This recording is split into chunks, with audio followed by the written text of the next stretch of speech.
What's up, everybody, and welcome back to the Hoops Betting Hour. I am the big man on campus. We are back Monday, April 26th. We had the College Hoop Show. We sprinkled in some NBA. We were off for a couple of weeks, kind of getting our bearings after the college season. But we're back. I'm back. And we're going to be joined by a whole host of handicappers every day of the week. Our first guest is one of my favorite people. I always enjoyed talking NBA over the years with the great Spread Astaire. And Spread, we're going to come back here today. We got a ton of games to talk about, a ton of interesting opportunities, and we're doing the show a little bit later in the day, which is a lot easier to kind of understand, but we still don't necessarily have all the injury reports out just yet. But how you doing? What's been going on? How's NBA been treating you? Man, this injury report's like navigating a minefield, but regardless, I feel like I got a pretty good handle on it right now. We've been going for a while, so when you're running numbers, you know which teams to throw out because there's so many injuries that they don't apply, and which team they're good. So it's been going really well for me lately, and I'm really excited because this is the grind and the time that will pay off during the playoffs, right? You can't just roll into the NBA after not watching the regular season all year and say, I'm going to crush the playoffs. This is the work that you put in to be able to crush the NBA playoffs, and we know everyone loves watching and betting on the NBA playoffs.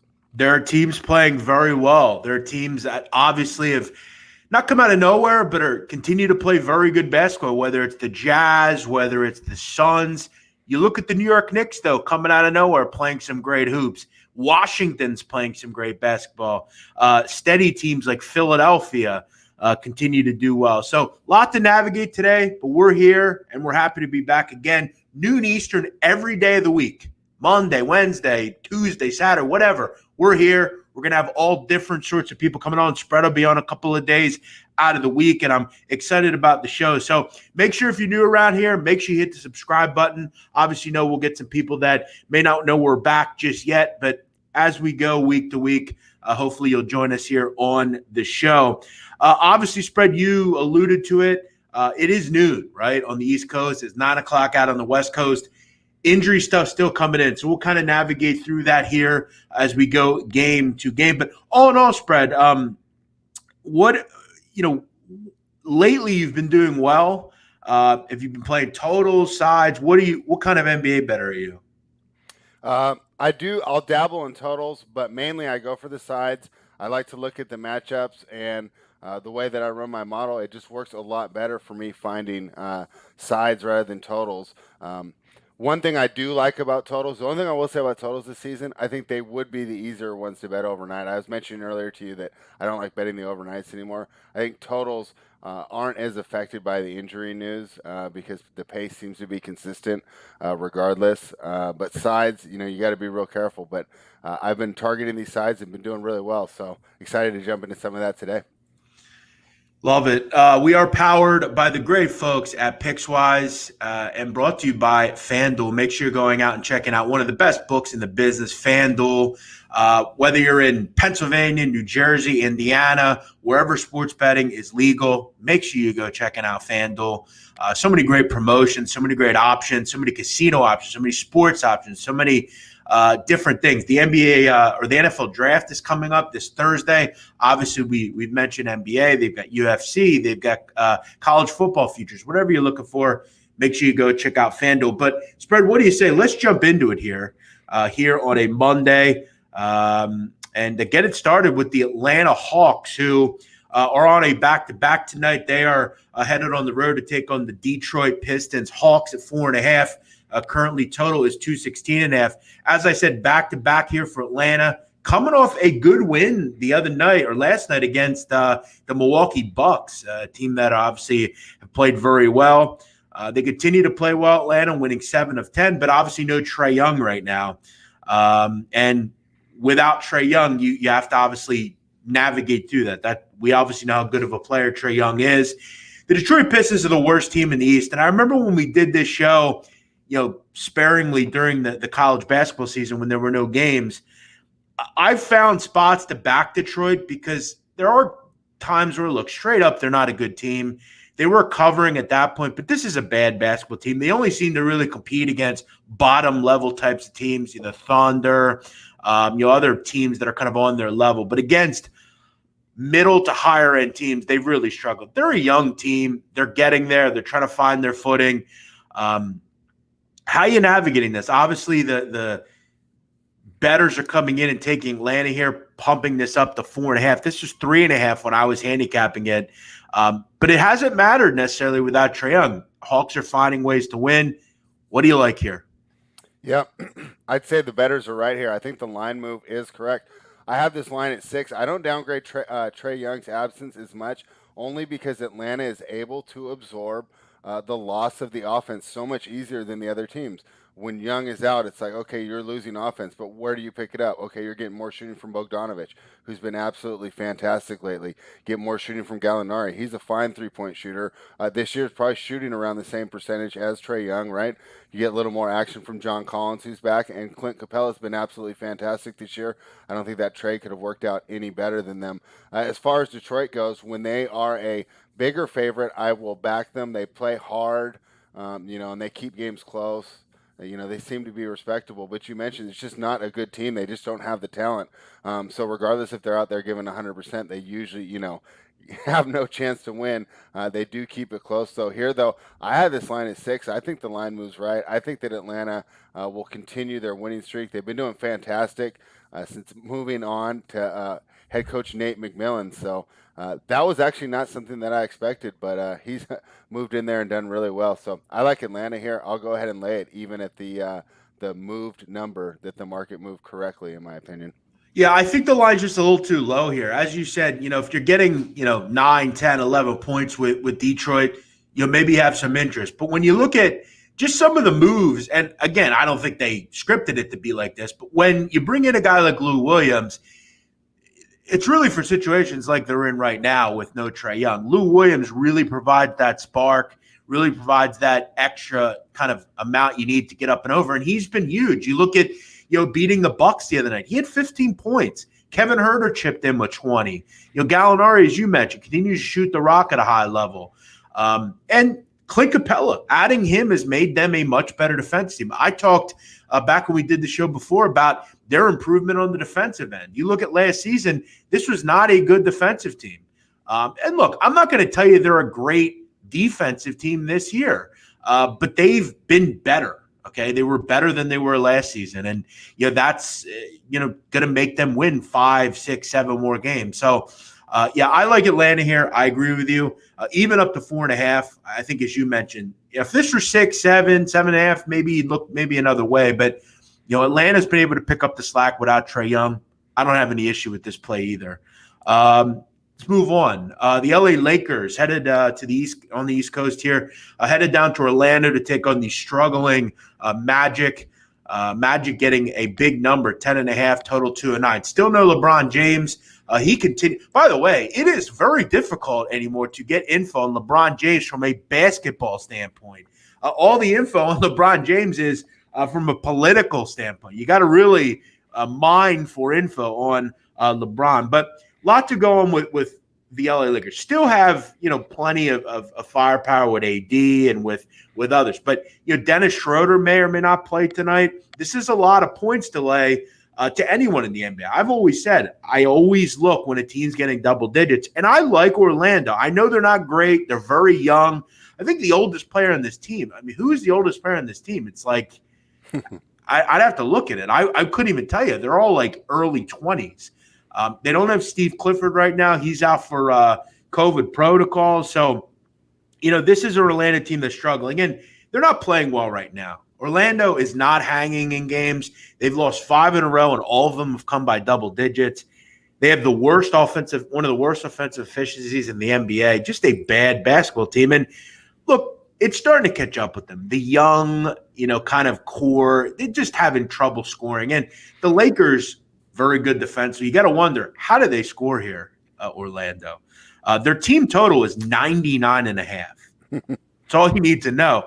But when you look at the Lakers, I kind of ultimately passed on this game. If I had to play it, I lean slightly to Orlando just because you're getting double digits. LeBron's not playing. Schroeder may or may not play. The Lakers have lost 4 or 5. They're not exactly playing at a high level. So, gun to my head, I'd take Orlando, but it's not a game I'm running to win to the bet. Yeah, I mean, it does seem like you should take Orlando here.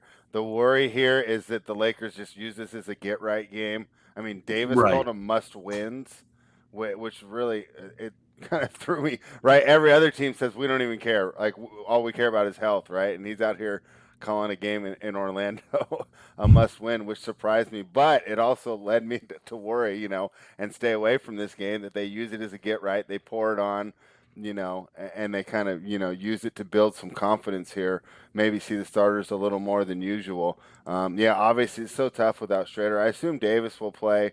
They moved his minutes up and they gave him some second half minutes in the last game, so I think that they'll continue to ramp him up. On the Orlando side, Ross and James Ennis are questionable. It looks like they will play. No Otto Porter Jr., but at least he's doubtful. Maybe we'll see him a little bit this year, but I'm just like you. I mean, if you force me to, if we're filling out some wild parlay card and you pick every game, I would pick Orlando, but I don't really see any reason to get involved, especially with the specter of just, the Lakers' revenge of the frustrations of the last 4 or 5 games spilling all over on poor hapless Orlando tonight. Yeah, and that's a great point because, as I said, this is an Orlando team. It'd be different if they were playing well. This team's not playing well. They've lost 5 straight by double digits. Just haven't been very good. And look, Yeah. it's getting later and later in the season. The talent edges are starting to catch up with them a little bit. Look, if everyone plays outside of LeBron, then my thoughts change. But there are some Yeah. questionable spots. Keep in mind with Orlando, folks, they have 11 players on this roster under the age of 25. Their oldest player is James Ennis at 30. He's the old man on this team. He's younger than me. I'm 31. Think about that. So, it's a young team. They're starting to kind of get beat up a little bit. And again, Spread makes a good point that this could be a real get right game for a Laker group that shouldn't have any trouble stopping Orlando. The question is, can the Lakers get to 110? I think if they can get to 110, they cover this game. That's the issue for the Lakers, though. They've had issues scoring. So it's just a mishigas of a mess here. So I'm going to kind of avoid it. This is not a game I'm going to bet. It doesn't look like Spread would either. Let's get to the next one here. My hometown, Philadelphia 76ers, taking on Oklahoma City. Sixers laying 12.5. Total is 219.5. This one's moving up, man. 11.5 when I capped it. It's up to 12.5. I'm hearing grumbling, Spread, that Ben Simmons may play in this game. He's been moved up from out to questionable. So that's interesting. But here's the issue for the Sixers. Is Joel Embiid going to play? He's ultimately the decider for me with the Sixers because I've seen with Joel Embiid, the Sixers can beat anybody in the NBA and they can win the NBA title. Without Joel Embiid, they're a totally different basketball team. Okay, they're not as good defensively. Okay, they will be fixed a little bit with Simmons back. Tobias Harris may not play, though, as well. Defensively, their numbers are just not as good without Embiid. And but when you look at Oklahoma City, this is another game where it could be a get right. You're laying a big number. Sixers, I think you always just want to see them win these games by a wide margin against a bad team. Spreads. Oklahoma City have lost 16 of 17. It doesn't get much worse. I mean, this roster, and I've said before, I think this is the worst overall roster in the NBA. I mean, it's really bad. There's some guys on this team that have no business in the NBA. In those 16 games that they've lost, 12 have come by double digits. Both teams play fast, though, and I think that's kind of the angle I'm looking at in this game. I don't really love the side. I just don't know what the Embiid's. I don't think Embiid's going to play. Without him, defensively, the Sixers aren't as strong. Sixers shouldn't have any trouble scoring. They have plenty of options there. Do you lean over here maybe a little bit? Any thought on this game? It's a tough one. Another one. Yeah, it's tough because we don't know who's all going to play. But I'll tell you what, without Lou Dort, I can't back Oklahoma City. He's like their only bright spot, really. And you watch him play, and he gives them the ability to keep games close and sometimes even get those wins earlier in the year when they were surprising people. But without him, I mean, this team just kind of can't get it done. SGA, still out. I'm looking. It's Philadelphia or pass, and then I think, like you said, it comes down to the status of Embiid. With Embiid in there, I feel like they do cover and run away because all it would take is one or two good runs.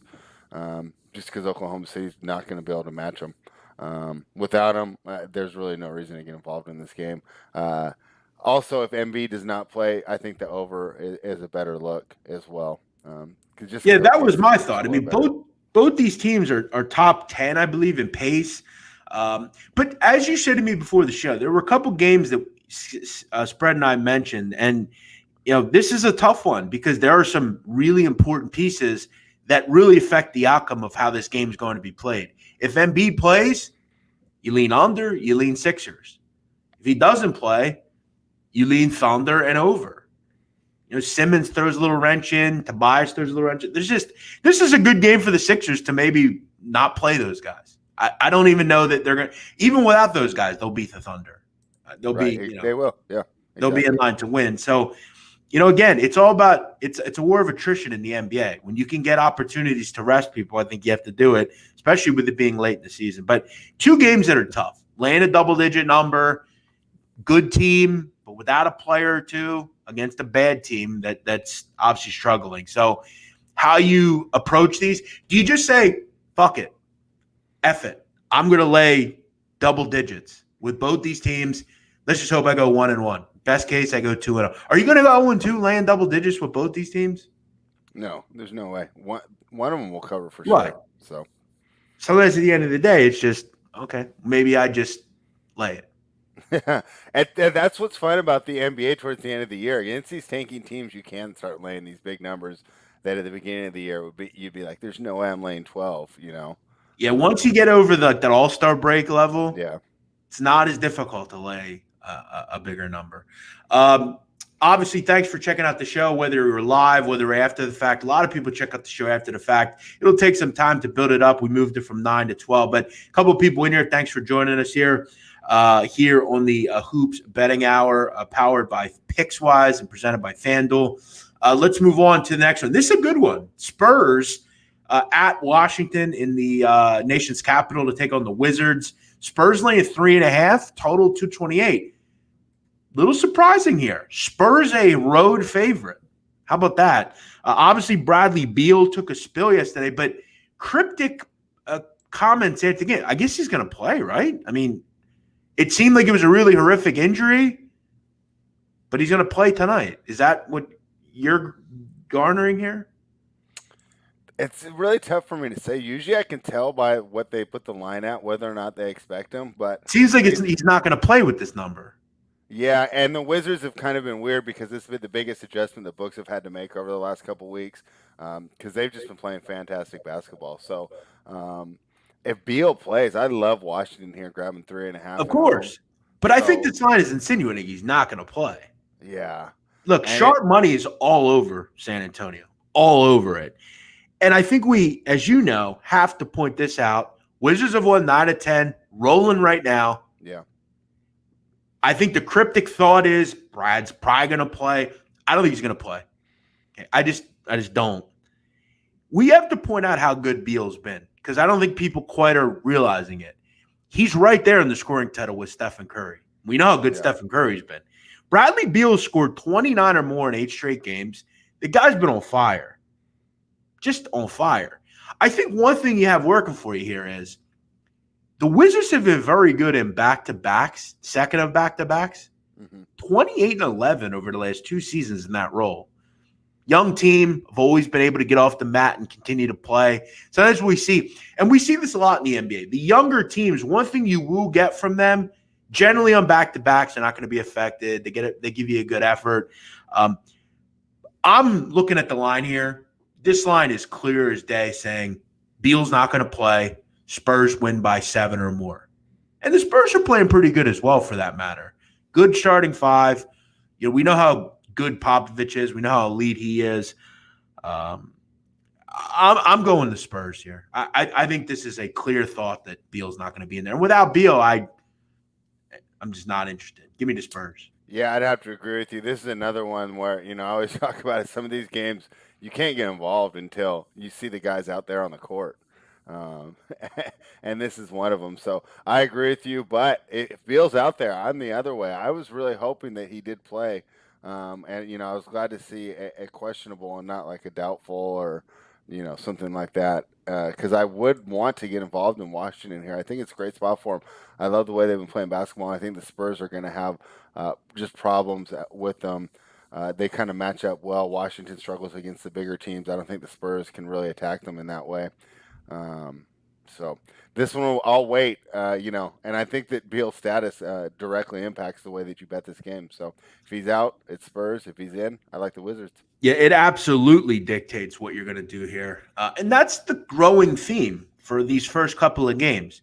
Best players, Trae Young out, LeBron James out, Joel Embiid out, Bradley Beal out. It sucks because I would really like to watch all these guys play. Yeah.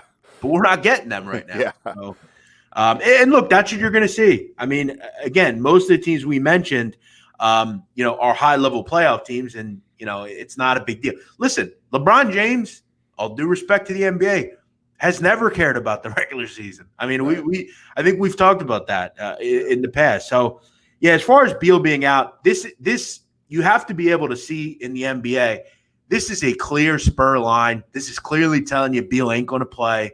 All of it is just kind of sugarcoating. He ain't going to be in there. It's just that simple. He's going to be fine long term, but this is a good maintenance day, right? Spread. So yeah, I'm going to go with the Spurs here at 3.5. I think this is a good play. Next one, the Toilet Bowl. Toronto laying 10 at home against Cleveland. Total is 215. Okay, spread. So there's a running joke on this show when we were doing the NBA back before. I made multiple claims that I have no idea why the Toronto Raptors are favored in NBA games to anyone. And a lot of the time it came to fruition. Toronto's not good, okay, as we know. But I think a lot of people think they are still pretty good, and they're not. They shouldn't be laying double digits to anyone. But there is a caveat here. Cleveland is, I think, the only one that I just will not get involved with. Cleveland is inept. I hate Cleveland. Every time I back these clowns, they can't score 90 points and they lose by 20. I hate Cleveland. I hate both these teams. This is a complete pass for me. Do you have any thought on where to go with this toilet bowl game? If Sexton's out, play the under. They when you can key on Garland, this offense is so easy for anyone to solve. They just can't get it done. So good point. That would be my thing. Cleveland is already the lowest scoring team in the NBA. So then you go ahead and combine that with losing, they're maybe they're second best. I think that's arguable, Garland or Sexton, who's the best creator, but it's right up there, and it just makes them too one-dimensional without him. So I would play the under if Colin Sexton's out. Cleveland, very slow tempo standpoint, one of the slowest in the NBA. Toronto, not exactly fast either. Toronto, we know, I think at any rate, they're a good defensive team or an averagely good defensive team. I think you made a good point about the guard play for Cleveland. This game kind of just screams to me like 108, 98 or something. Yeah, or 92. I mean, I wouldn't be surprised if Cleveland just struggles to score. I mean, I'm gonna say it. I lean under, to be honest. I like the under. I think the under might even get there even if Sexton plays, but if he's out, I think then it's actually worthy of putting a full unit on it. Yeah, there's 215.5s out there, so I'm leaning that way here. Again, at the end of the show, we'll kind of cumulatively give what we're on. We're kind of going each game to game and giving our opinions. We'll kind of wrap it up at the end. This may make the card. I know the Spurs are on my card, and I know the Hawks should be on the card. So okay, let's go to this one. This is probably the game of the night, right? Suns, Knicks. Suns laying 2 in the Big Apple. MSG taking on the surging New York Knicks. It feels like Eddie is the coach of the Knicks. Have you ever seen Eddie, by the way? No. You've never seen Eddie? Wow. Listen, it is a cult favorite. But if you can find it, you got to watch Eddie. You would love Eddie, Spread. It's a movie. Okay. It was made in the 90s. There's a ton of NBA cameos in it. Basically, the Knicks are terrible, as they usually are. And they fire their coach, and they get this new like owner, this like hip owner that comes in, and he does this like random thing where he picks a fan to be a coach for a half, and he picks Whoopi Goldberg. She's the Eddie character. She's like, okay, and she like gets the players like to play well and becomes the coach, and they start winning, and it's kind of like Major League. Like they start winning, doing well, and the owner tries to sell the team, and it's all about like New York fighting back. It's a good movie. I actually really like the movie, but it's like Eddie's the coach of the Knicks now. But how about Thibodeau? Got to be the coach of the year, right? I mean, what an elite coaching job here. Let's just be frank, Spread. This is not a star-studded roster, right? Exactly, right. I mean, Julius Randle is playing at a really high level. I think we thought he'd be this kind of player. But outside of that, I mean, there ain't much here. And this is a Knicks team that features the starting five is Elfrid Payton, RJ Barrett, Reggie Bullock, Nerlens Noel, and Randle. Some good young players there. Barrett, we figured he'd be good, but not a lot of talent here, at least from a star-studded standpoint. But how about the Knicks? I mean, they've won 9 in a row. But here's my knock on this spot and for the Knicks where I don't like it. I'm just going to come out and say it. The Suns are a real team. Okay, they're really good. They're one of the best teams in the NBA, in my opinion. I think the 40-1 I got on them is crazy. It's too high. I'm not saying that this is a get slapped in the face kind of game for the Knicks, but I am kind of saying that. Okay, when you look at this win streak the Knicks are on, okay, they've beaten the Raptors, the Hawks, the Hornets, the Pelicans, the Mavs, the Pelicans, the Lakers without LeBron and AD, the Raptors, the Grizzlies. I mean, all the common thread in that group is, outside of the Lakers, is there a playoff team in that grouping or a good playoff team in that grouping? No. Okay, this is a game. You get a really good team coming here. I think the saving grace for the Knicks here is I don't think Jay Crowder is going to play. Jay Crowder is a really good defender, and he'd be really helpful in this game. Two of the better ATS teams in the league. The Knicks are the best ATS team in the league. I'm not running to bet this. I think it'll be a good game. I think it'll come down to the wire. I think 2 is probably fair. I'm sure you would agree with that. Maybe you can enlighten what you had the game at. If I wanted to bet the Suns, I would probably kind of hope to get more of just a pick-em type money line game where I'm laying a 120, 125. But I think it's a good game to watch. I think the Suns find a way to get the job done. I lean on them to slap the Knicks in the face more or less for the Knicks to win. What are your thoughts here? Yeah, I like Phoenix here as well. My concern and the reason I haven't got involved yet is just the end of the road trip situation. I'm just a little worried that Phoenix would be tired. They played the tough games against Boston and Brooklyn recently, and they weren't able to win either of those games. Makes me a little bit worried about fatigue here. But if you actually just look at the basketball matchup, and you assumed you get a full effort or 100% rested effort from Phoenix, they should win the matchup. They just have too much shooting, and their bench is so much better. Now Thibodeau will counter that by just not using his bench at all. But I think this could help Phoenix there towards the end of the game. Also, we also love Chris Paul in the end of game situations. It just seems to dictate, get the right teammates involved, and get them in the right spots defensively as well. So if it comes down to it in the close game, that's another advantage, I would say, on the Phoenix side. So the only thing that's kept me away from it is just the concerns about the fatigue, but definitely with you there leading Phoenix. 19-9 this season are the Suns on the road. Best road record in the NBA. Yeah. That's an issue for teams. We've saw the Sixers over the last couple of seasons struggled on the road. Like, they're really good at home, can't win on the road. Suns can win on the road. And in the playoffs, there ain't no bubble anymore. You got to win on the road. That's important. Suns are very good on the road. I think in this kind of atmosphere, as you said, have a better bench, have the ability to go to that bench. We know Tibbs, as good as he is, a little stubborn, and doesn't have he can't really go to a bench. He doesn't have the guys coming off the bench that the Phoenix Suns do. He doesn't have, the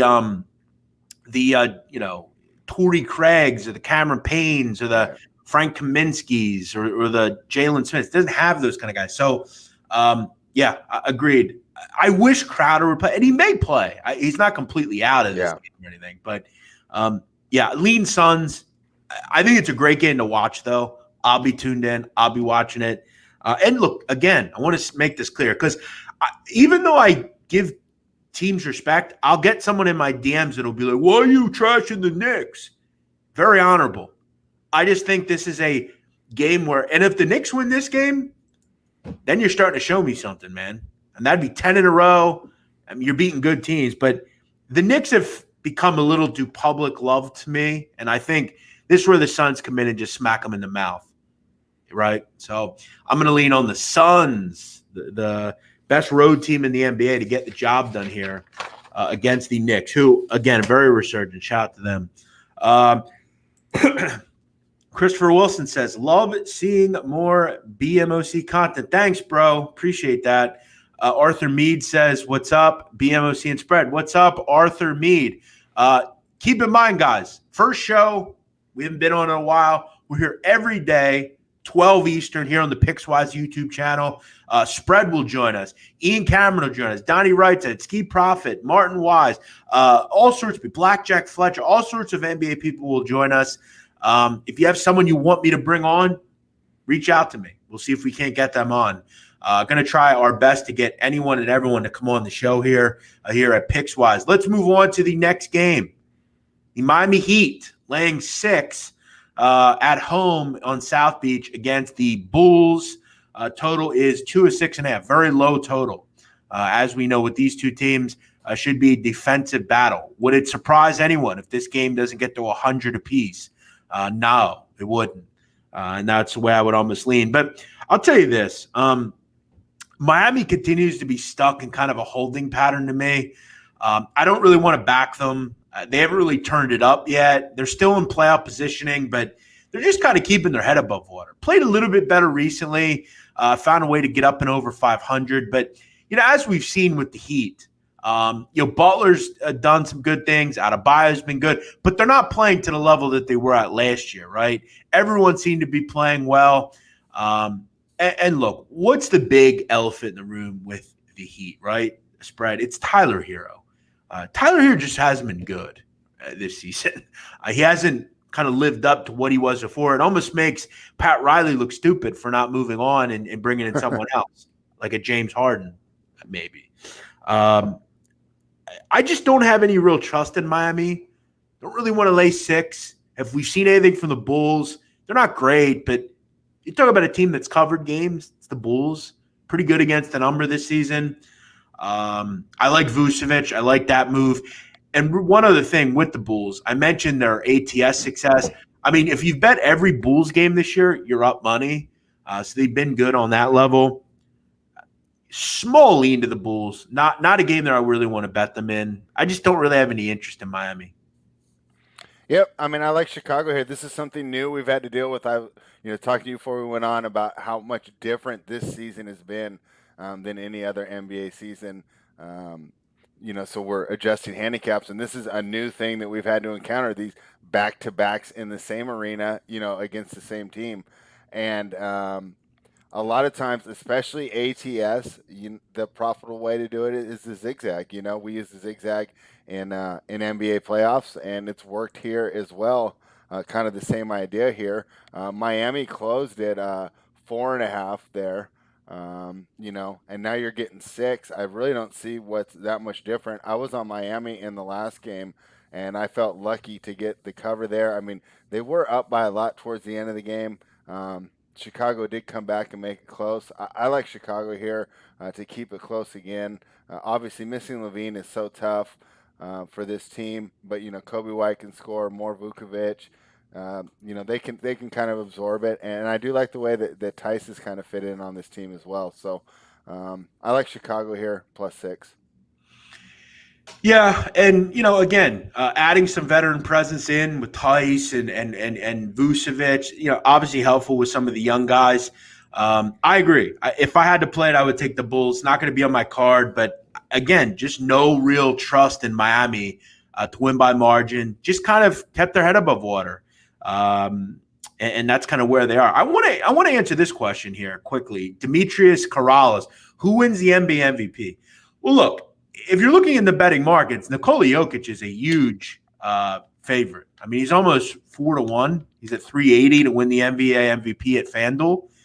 Let me ask you this first, and here's what I want spread from you. I want a yes or no answer. Does someone else other than Jokic win the MVP? No. Okay. Jokic has played every game. He's got the stats. Yeah.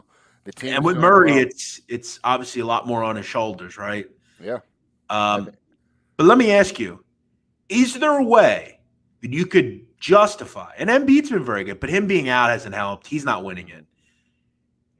If Stephen Curry takes the Warriors into the playoffs and continues to play at the level he's playing at, I know it's a shot in the dark. He's 12 to 1. He's got the obviously popularity. And I'm not saying Jokic doesn't, but it's hard to miss what Stephen Curry's done. Yeah, I mean, the team is historically bad when he's not on the floor. And they're almost a playoff team. Yeah. In the West. And when he's on the floor, they're like a top 12 offense. So they go from this historically bad offense to a top 12 offense when he's on the floor. I think you can make a case for him. I just don't think it's going to happen. I think the one thing that Jokic is going to have this season is playing in every game. I mean, that is just that's one thing that stands out this year, especially, as we, we talk about how tough it is to handicap and place these bets unless, you're watching the guys on the floor warming up. I think that's something to be said. I think that's going to stand out in the voters' minds as well. Whether it's conscious or subconscious, I think there will be a nudge for these voters to appreciate and reward the consistency of being out there every night. At 12 to 1, though, do you take a shot in the dark and say, well, maybe Jokic goes out with an injury in a week? Yeah, I mean, that's really all you're really betting. And then, I've joked about this before. I say he's the least likely to get injured because he doesn't jump, right? He's not going to sprain an ankle. He's never in the air. True. He doesn't have a lot of wear and tear. That's a good point. So to answer your question, Corrales, I think spread's dead right. Jokic is a huge fan. Look, I said this weeks ago. I got in an argument with somebody. I think Trista Crick from Barstool. She was telling me that, other people need to be thought of, Lillard, and sure, they've all played well, but the truth of the matter is, as spread says, Jokic just hasn't missed any games. I mean, Embiid would be the MVP if he didn't miss games, but he has. I think a small flyer on Curry is a decent thought. I mean, I just think he's playing at such a high level, and if he can get them into the playoffs, and maybe Jokic will miss a couple games, who knows? But yeah, Jokic is the MVP as far as everyone's concerned, and that's no surprise because he's a huge favorite right now. Let's get back to the games here. We've got the LA Clippers who are playing some great basketball right now. Clippers have won 9 of 10. No surprise there. We know they would be one of the top teams in the NBA. They are headed on the road to take on the Pelicans down in the Big Easy. Clippers currently a 1.5-point favorite. Total is at 228.5. As I said, Clippers are rolling. They're one of the best ATS teams in the NBA as well. So they're not necessarily just winning, they're covering as well. And that's one common theme with spread. My thought this year in the NBA, we've seen in years past when LeBron was with Cleveland or whoever, or the Warriors when they had their runs, they weren't necessarily good at covering numbers. This year, the good teams in the NBA are ATS titans. So whether it's the Clippers, the Suns, the Jazz, the Sixers, all good against the number, which makes it really good for the public because the public is backing those teams and they're winning and they're covering.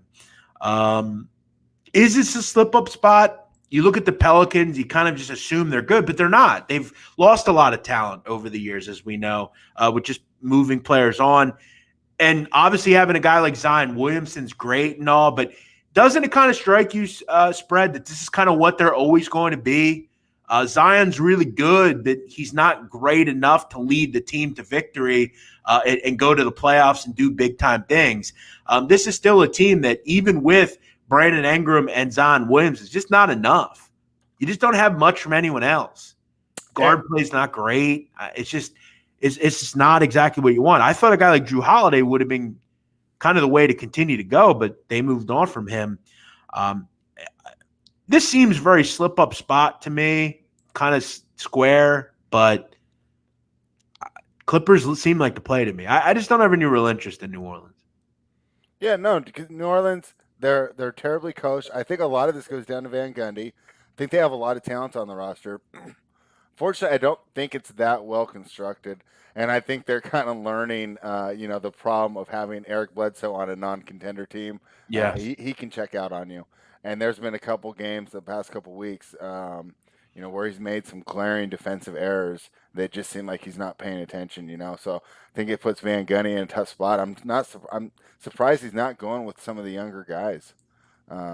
He's got all the ammunition to do it, like to bench his veteran, and he hasn't done it. The fit with Adams and Williamson, it's okay, and I understand what they were trying to do. I don't know if it's necessarily the best, but I think that a better coach could get so much more done. I just think that, Van Gundy at this point in the NBA, he's trying to coach that 2009, 2010 style in 2021, and I don't think of any sport a game has changed more in the last 10 years than the way that NBA basketball is played. So I'm with you. I like the Clippers here. I mean, it's crazy what they've done because they're sitting all these people and still covering, right? I mean, you don't hear a peep about them missing games because they're winning.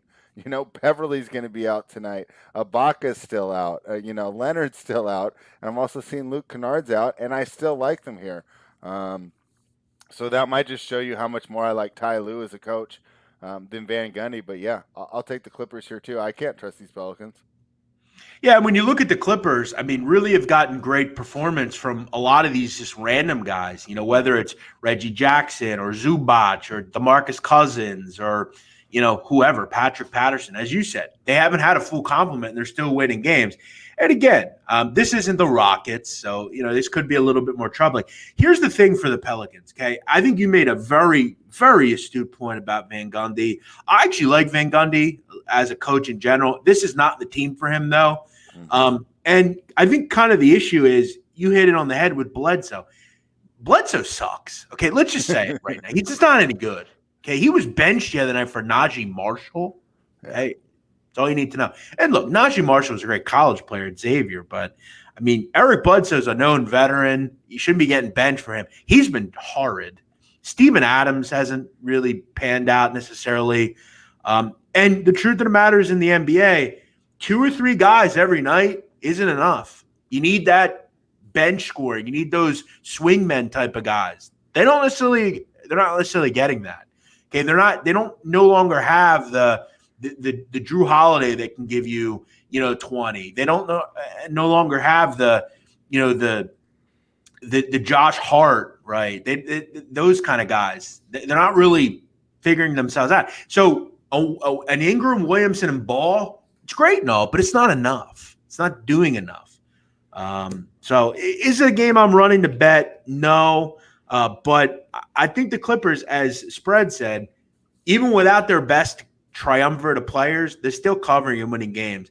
This is a small enough number where I think you almost just take a play with it and just you have 2 teams going in opposite directions. Pels going one way, Clippers ascending, as we knew they would. Next one, Jazz laying a big number at Minnesota. Jazz laying 9.5, total 227.5. Jazz continue to play at a very high level. All season, Jazz have been terrific. And look, credit to Quinn Snyder, who is one of the more underappreciated coaches in the NBA. Always, every year, has very good basketball teams. But I remember last year speaking about this, particularly in the bubble. Jazz had missed a step last year defensively. Spread, they were always 1 to 3 in defensive efficiency. Last year, they weren't. I think they were 10th or 11th. And it really showed. No series against Denver and teams like that. Really just struggled to get stops. They were playing up and down.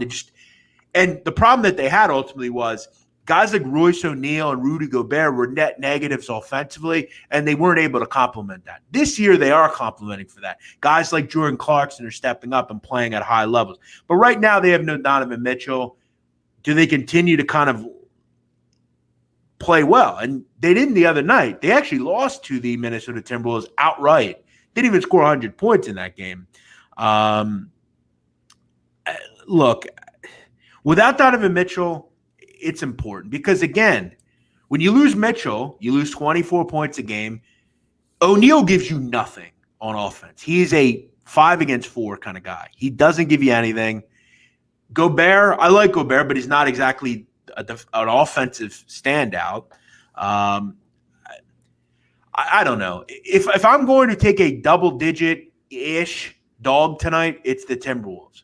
But as you discussed in another game, is this just a get-right game? We just lost to this team. We'll figure things out. That's that. I just don't really want to back the Jazz without Donovan Mitchell. He's very important. There are so many good players going to be out possibly tonight. It sucks. Yeah. Normally, I like the zigzag here. This isn't the exact situation we talked about earlier because in this game, the game previously was in Utah. So they're just flying to play the same game, play the same teams here. So it's not the exact same situation with the zigzag, but obviously coming right back. So usually I would like to go the other way. But I just like this matchup for the Timberwolves, even if they don't win, to be able to keep it close. One of my favorite ideas here is Karl Anthony Towns is going to score on anybody. Just like the best guards, they can all score on each other regardless of how good they are. That's how Towns is, regardless of how good Gobert is, he's still going to score. So now you take away something that they're really counting on, and that's that defensive superiority of Gobert. And it doesn't really shine through as much tonight.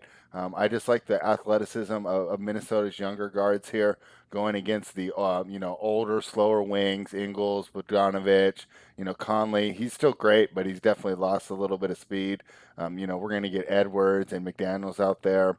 I like Minnesota to keep this close, and even though it's not, it's contrary to the zigzag I talked about earlier, I think that I'll take the 9.5 here. Yeah, it's just hard because with a Donovan Mitchell, obviously it's sky's the limit for the Jazz, but he ain't gonna play, so we don't really. The sky's not going to be the limit here. And again, when you lose Mitchell, it really hurts the Jazz because again, they have guys that are great defensively, but they just don't offer that much on offense. And you got to score to win games. And look, they'll win here, but do I want to lay double digits? No, not particularly. I Need Money says, Big Man is back. You love to see it. Well, thanks, man. Appreciate that. Thanks for tuning in. Thanks for checking out the show. We're here every day going forward at noon Eastern here on the Pickswise YouTube channel. Nick Sorter says, Grizz plus 4.5. Well, it's funny you mentioned that because that's where we're going next. We're going out to altitude, to Denver. Denver is hosting the Memphis Grizzlies. Denver laying 4.5, total at 228. This is an interesting scheduling spot, right? Denver is winning. They're not covering, though, and that's concerning. A lot of close games recently for the Nugs. No Jamal Murray. He's out with a ACL injury, which is definitely sucks. John Morant playing great, but this is the end of a 7-game road trip for Memphis, which a lot of people want to talk about, but I don't necessarily care that much about the end of road trips. I care more about the next game after a road trip, which I've talked glowingly about. Spread, as you know, teams coming off long road trips, the next game's always tough. You got a lot going on at home with the wife and the kids and the side piece and the house and the car and the coronavirus. A lot going on. So while this is the end of a road trip, doesn't bother me a ton. Keep in mind with Memphis, okay, and the Grizzlies, Morant playing well. But they have some of their own injury issues with Valanciunas and some others. Played yesterday, back-to-back in altitude, not ideal. But the Grizzlies are 18-5 spread over the last 23 games against the spread. Very good. At 4.5, this game screams close. Doesn't it seem like one of those games where it's tied with 4 seconds to go? Morant's has an opportunity to hit a big shot, and the way he's playing, he knocks it down.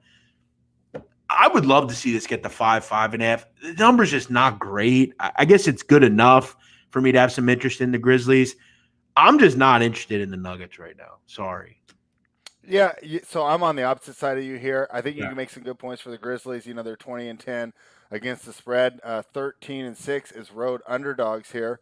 But I hate the scheduling spot for them, right? They're coming off a high, right? So you have the potential let down. I mean, that Portland trip went about as well as it could possibly go. Right, they've already won this road trip by going into Portland. That's the team they're fighting for in that play-in positioning, and they beat them, and they beat them dominantly. They have to be feeling great. Now you travel, obvious let down spot. You go to altitude, and the one thing I've noticed with handicapping Memphis this year is look at the size of their opponents. They were with other small teams that like to play more small ball, space out, they excel in that situation. Where they really struggle is with these bigger teams, and with me getting Gordon, MPJ, and Jokic, I just think the size is going to be too much for him.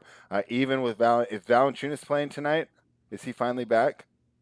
He's questionable, and that's Okay. where for me it kind of the wheels fall off because dealing with a Jokic, I'd much rather have Valanciunas in there. Look, I'm Yeah. not playing this game, and I'm actually going to get real quick.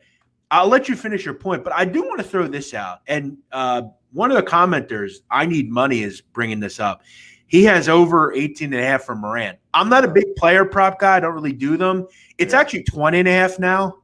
And the move up makes total sense, right? I mean, Morant scored 20 or more in 4 straight games. This is not a particularly good Denver defense. That's been an issue for Denver. It just has been. They're not very good defensively. Guys like Will Barton never really worked out. Gary Harris is gone. Jamal Murray's gone. They're not good defensively. I actually think that's the way to go here. I think you just ride the hot hand with Morant and say he gets 25 here. He's going to need 25. For them to win this game, he's going to have 25. So that's the way I'm going personally. I agree with the player prop for that guy. Yeah, I just think it's just such a great scheduling spot for Denver. I think we're going to get a really fatigued Memphis team and a Yeah. letdown spot because I'm telling you, I think that even if they lose tonight and even if they lose by 10 or 15, they get on that plane and they head to their next spot feeling pretty good Doesn't just mean too about the much. moves that they made. So, I like this as a smash spot for Denver. I just think it's a bad scheduling spot and just a bad matchup. I think Denver's size is going to be too much. Look for big games from Gordon and MPJ. Yeah, and I think it's kind of not that any game's a throwaway game in the NBA. It just isn't. But Yeah. I hear your thought there. I think it's a good point. I will say this, and if I'm not one to generally do this too much, but I've always said I think in the NBA, if you could find 2 teams that you like, you get at 4.5. You don't necessarily want to lay the points. Moneyline parlay, you're going to get plus money on that. I think Denver will win this game. I think maybe a spot like the Hawks or the Spurs, I think are both good as well. Maybe just say screw the points and just play 2-team money line parlay, bang them out, plus money. Look, we're not playing parlays where it's minus money or anything. I'm not going 6 teams. 2 bangers real quick where I don't necessarily want to lay it, but I think spread makes some good points on the Nuggets. I just am kind of in the thought that I kind of wanted to highlight Morant. He's played at a high level. I think he scored 30 points over the last 4 games on average. 20 and a half seems just a little low. It'll go higher probably as well. Those are going to move. So, Yeah. Good call. Spread likes the Denver Nuggets. Let's do one other game. Last game on the card here, and it is out on the West Coast in your neck of the woods. Spread, you're from the Sacramento area, which is correct, right? Yep.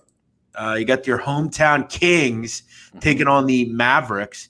Kings getting 6 here, total 224. This number's come down. It was 6.5. And I think the growing sentiment here is another game where injuries are going to play a factor. You could argue this is the most important game. There are a ton of players possibly out for the Dallas Mavericks. I'm going to tell you right now, I lean Kings, and everyone else is going to lean the Kings. Well, this is not going to stay at 6. In fact, I've seen even 5.5s out there. Keep in mind, no De'Aaron Fox as well. Listen, tonight, if you're just jumping into the NBA and betting it blindly, you're going to get riddled. Okay, every game has injury concerns. Every game, and it's to important players. Keep in mind, Kings beat the Mavs a couple weeks ago. De'Aaron Fox was huge. You're not going to have Fox tonight. Who's playing for Dallas? No idea. Lean Kings, but another mess of a game. Yeah, it's hard to handicap. J.J. Redick, Dorian Finney-Smith, Josh Richardson, Kristaps Porzingis, Luka Doncic, and Maxi Kleber all questionable. I mean, I just listed off really 6 of the 8 major contributors to this team. So, they're really throwing us for a loop here. I don't think there's any way you can get involved. Um, I do understand your point about the Kings, and I'll tell you what, they covered against the Warriors last night with no Fox. I thought this, it was going to be tough for them. Tyrese Halliburton played fantastic down the stretch, allowed them to basically cover the game. They weren't able to win, probably for the best for both franchises as the Warriors moved up in the standings a little bit, and the Kings can get a little better playoff position here. Harrison Barnes has been fantastic. The return of Rashawn Holmes, they're absolutely terrible with him out. He played last night. He's the other one to look for on the Kings side. If he's out, I think that you can kind of switch back to leaning Dallas, because then you get Hassan Whiteside minutes, and those have been an absolute disaster. But overall, I mean, without really knowing the injuries, I don't see really how you can get involved in this game. So I think this is something the NBA is going to need to address as it goes, But I also think this year is weird, right? Because they're cramming so many games in. I think maybe they're just saying, well, when we get back to next year, there's a little more space. It won't be as bad. But Yeah, and we see as well with COVID protocols. We see like Zach LaVine's and COVID protocol. Listen, I said this before, and I'll say this again. Why is the NBA not mandating a vaccine? What are we doing here? I probably because that would have to be renegotiated into the CBA. True. And I just think that that's a whole can of worms, because once you go to the table with that, you're going to have to give something up. So my guess is they're just like, I don't know what they want to concede. We talked about this. It would obviously become difficult just because I think the NFL is mandating it, though, as far as I know. Yeah. But we talked about this before. Like Dwight Howard has come out and said he's an anti-vaxxer. He does not do he won't do vaccines. I saw that. It's like, what do you do there? It's like, would Dwight Howard just retire at that point? It's weird. By the way, look, all the commenters are great. Whether you're negative or not, I don't care. As long as you watch, that's all that matters to me.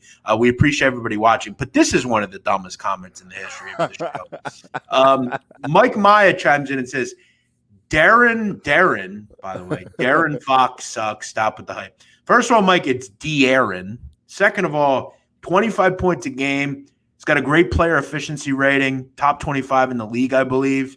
But to Mike Maya, he's not good, and he's going to go the D Rose direction. Why all the hate, Mike? What's your issue? Back up your claim, Mike, because you're saying he sucks. Would you agree with that, Spread? That's a dumb comment, right? No, it's absolutely terrible. I mean, he's really the only thing that's keeping this franchise from being a 10-win franchise.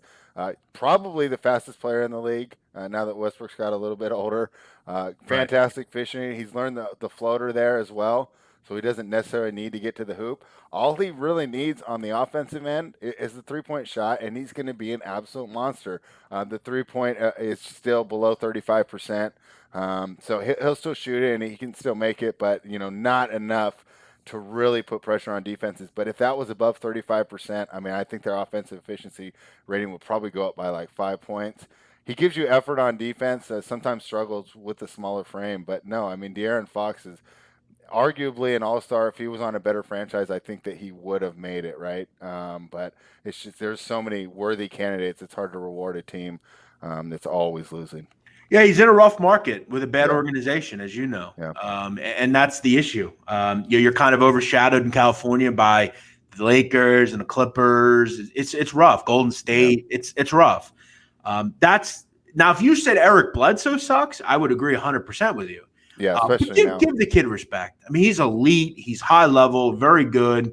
Kind of as Spread says, kind of a throwback to like a Russell Westbrook type. And I think will be better long-term as far as success than him. He needs to go to a better team. I'd love to have him in Philadelphia if he wants to come here. Yeah. Okay, before we go, Joe Owen says, I'm riding with Nadu's picks. Okay, well, thanks. Keep in mind, every wager we throw out, it's all for entertainment purposes. Play what you want. We're just trying to break the card down, whatever you feel like you want to go with. But I'm going to throw out 3 options tonight, Spread us there. I'm going to go with John Morant over 20.5 points. I don't love player props. I don't play him much, but I think this is a good matchup. I think Denver will win. I agree with your thoughts there. But I think Ja's going to put them on his back. And I have no problem playing with a guy that, has been so good recently in John Morant. 30 points a game over his last 4. I love what he's been doing. I'm going to rock with over 20.5 points for Ja. And I'm also going to play the San Antonio Spurs -3.5 against Washington. Beal ain't going to play. I think it's been clear. And I like the kind of fading a team in the Wizards that have been playing well. And I'm also going to play the Hawks. I think that number's too low at 4.5, which we got. Detroit's, I think, bottoming out. And I like the play that the Hawks have given. What do you like, Spread Astaire? You're going to go with Denver? I like the Hawks, yeah, and that's the other one I'm going to give you is Denver. I just think it's such a tough spot here for Memphis here. Basically, just I even heard coaches say this is a travel loss. All right, your guy Doc Rivers said that about the Milwaukee game the other night, right, where he played. Yeah. They played Boston the night before, I believe, right, and then they had to travel to Milwaukee, and Milwaukee hadn't played for 2 days. So I think when the team's going with that mindset, it's a little easier. And I think there's a chance that we see that for Memphis tonight. So I really like the Nuggets here, and I joined you there with the Hawks, and I'm with you there on the Spurs, but I'm going to play it safe, and I'm going to wait for that official announcement because I think it's already, like you said, I think it's baked into the line already, so I don't think there's going to be too much of a move. Yes, agreed. Good point. Great point. Okay, there you go. All the games. Couple of things before we go. I want to tell everyone, make sure you go check out the great Spread Astaire on Twitter. You can find him on Twitter at Spread Astaire, SpreadAstaire. Basically a throwback to the great Fred Astaire. If you know who Fred Astaire is, you know what you're talking about. Check him out. Spread, by the way, a great tennis handicapper, big tennis handicapper as well. So if you're one that gets down on the clay or wherever, make sure you check it out. Spread Astaire. Spread is actually going to be back on the show next Sunday. So make sure you join us for that. Tomorrow we'll have one of the great up-and-comers in the business, Martin Wise from Fox Sports. He is a producer over there. He does some great things with Chris Broussard and some of the other guys over there. So Martin will come on and join us to talk a little NBA, give us a different opinion. One other point. Someone asked me what's going on with Jay Money, an NBA handicapper. I don't know. I haven't seen Jay Money. I saw he got suspended off Twitter. I don't know what that's all about. I'm trying to get in contact with him, trying to get him on the show maybe, but I don't know what's up with that. As far as you, Spread, thanks as always. Really great information. I know you're out there on the West Coast. You're getting up a little early here, but all in all, we'll talk to you Sunday. I'm looking forward to it, man. Thanks. I had a lot of fun today, and I'm really looking forward to coming back Sunday. It's a great thing we got going on here, and I'm glad to be a part of it.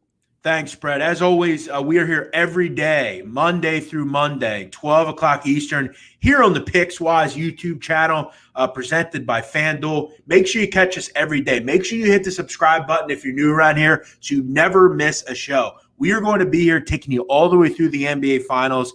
Some of the great handicappers in the business are going to join us, so make sure you check it out every day. I am the big man on campus. He is Spread Astaire. We'll see you tomorrow here on the NBA Hoops Betting Hour.